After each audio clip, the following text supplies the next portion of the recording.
S vojaškimi častmi so krsto s posmrtnimi ostanki Nelsona Mandele prinesli v velik šotor, kjer je potekala žalna slovesnost. Na odru je gorelo 95 sveč v spomin na število let, ki jih je oče južnoafriškega naroda preživel na zemlji. Krsto, zavito v barve južnoafriške zastave, so položili na živalsko kožo, zaradi katere naj bi prisotni lahko govorili z dušo umrlega.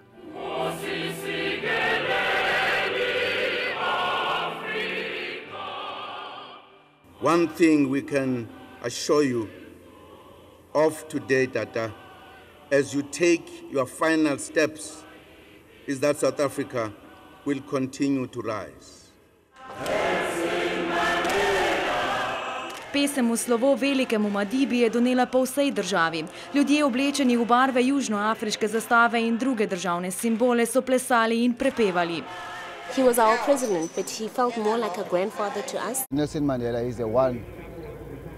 is a great icon of this country, and he fought for us. Mandele se je s tresočim glasom spomnil tudi njegov prijatelj iz zapora.